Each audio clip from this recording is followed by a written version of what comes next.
I had a question if you guys don't mind. We got Brian Krassenstein. Hey, Brian, first of all, Brian, before you go, are you going to donate? I've been a critic of Project Veritas for quite some time. I will donate, but there's a stipulation. I'd love to see the entire video. Oh yeah, here we go. Okay. Hey, I do have a question.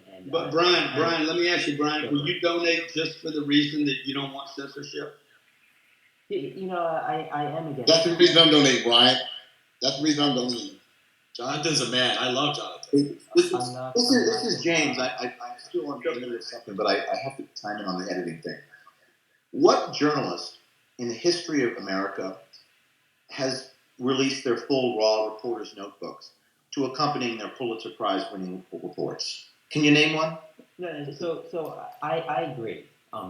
When you say you agree, which part do you agree with? I think that's a decent point, but I see it differently because I feel that in those cases you have a willing source providing information willingly, knowingly.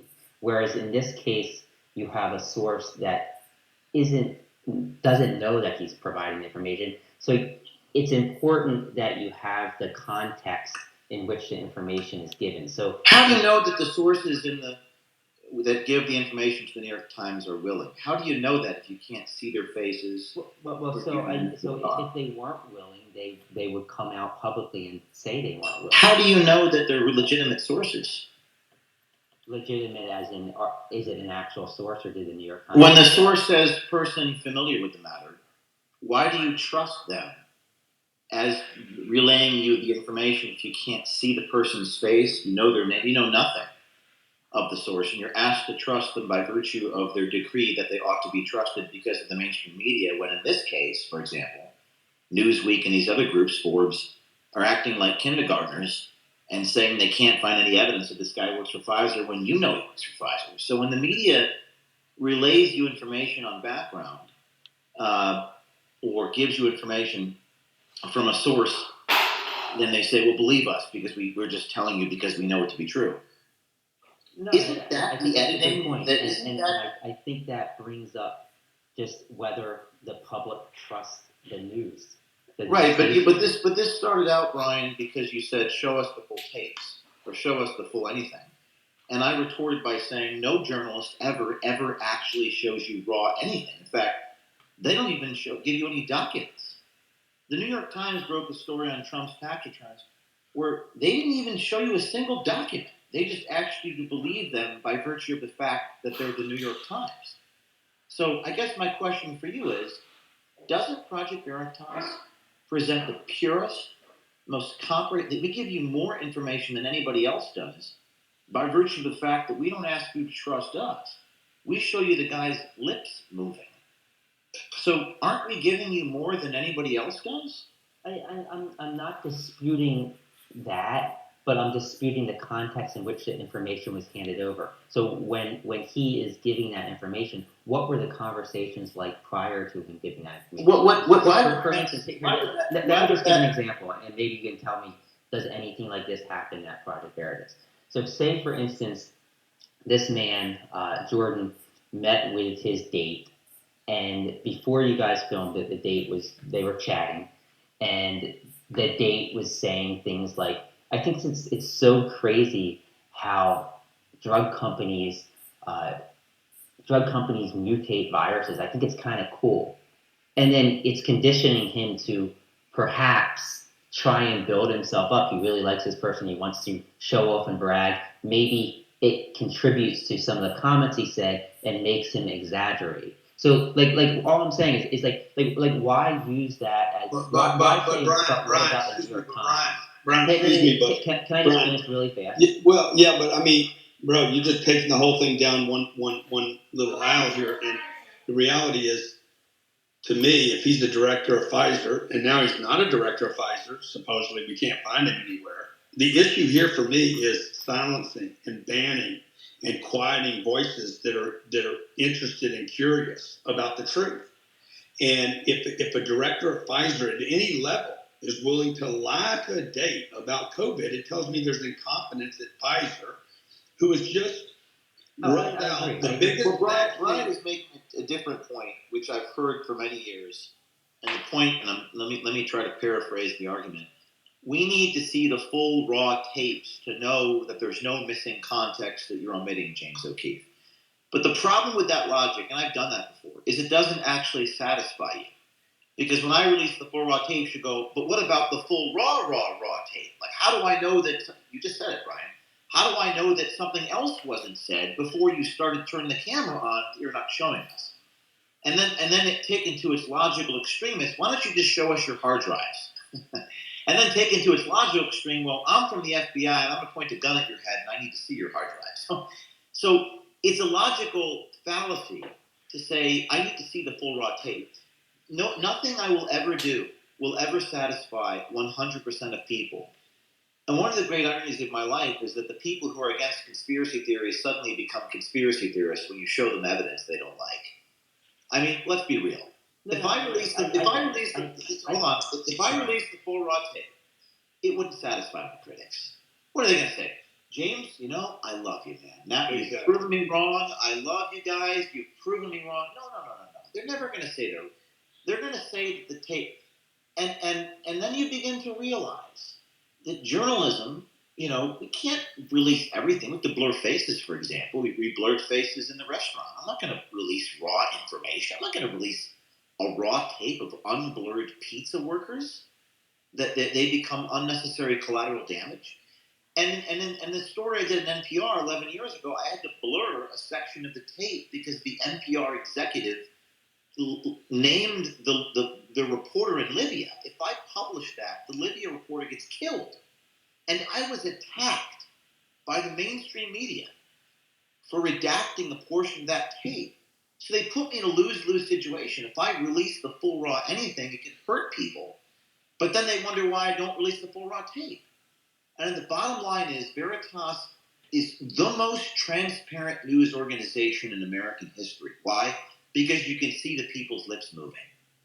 And when at the New York Times, the paragon of journalism these days, is for New York Times Pulitzer Prize winning journalists to say, well, according to people familiar with the situation.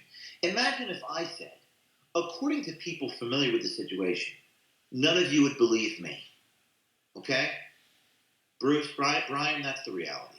And I get We see the same thing with the Twitter files, where people want unredacted emails. They want to see the entire archive of Twitter files, emails, and it's like that's just not possible without endangering, anyone who works there, right? The people who are perhaps tangentially involved in these email chains. The reason they're redacted is because they're not consequential to the actual situation. To unredact everything is, first of all, it's going to be impossible to parse through.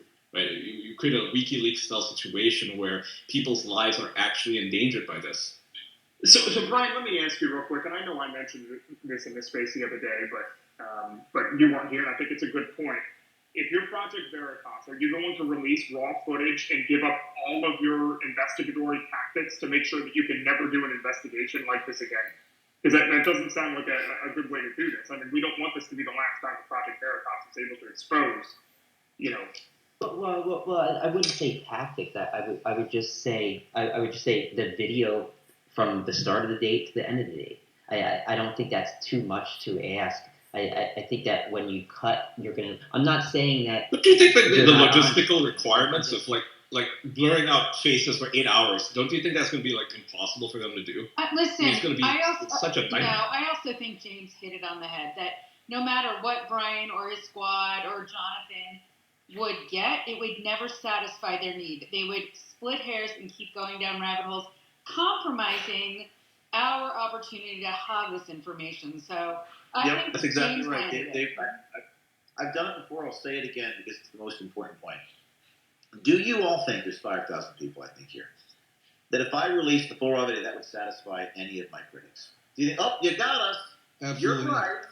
You're right, we're wrong. They don't have the capacity to say that they're wrong, whether it's a function of psychological narcissism or some other twisted disorder. They can't admit wrongdoing.